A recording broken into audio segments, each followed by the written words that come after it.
Ассаламу алейкум, урматтуу кыргыз элим, урматтуу кыргызстандыктар. Мына кече жакында Сокулук районундагы Төрөт үйүнө болгон окуя боюнча барыңыздар эле кабардар болсоңуздар керек. Мына ошондой окуялар билинип билинбей отуруп Кыргызстанда канчалаган ымыркайлар төрөлбөй туруп каза болот жана канчалаган энелерибиз каза болот. Мына ошол боюнча сиздер менен кеңири сүйлөшөбүз. Анда эмесе 20 секунддук рекламадан кийин видеону улантабыз. 7 август күнү Сокулук районундагы Төрөт үйүнө барган биздин кыргыз жараныбыз ал жерге аялы менен барып, бирок ал жердеги мед айымдардан жана тез жардамдардан эч кандай жардам ала алган жок.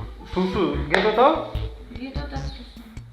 Эмне кылышыбыз керек экен биз? Түшкөн адамга барасыз. Мен машинем жок да, кантип барам? Мындай кейиштүү учурлар Кыргызстанда аябай эле көп катталат. Бирок башка чет өлкөлөрдө мындай учурлар катталган болсо, алар кандай чара көрмөк? Жана Кыргызстанда азыркы учурда тилекке каршы биздин жана башка мындай видеолорду чыгарган жок. Бул өтө кейиштүү окуялардын бири болду, туугандар.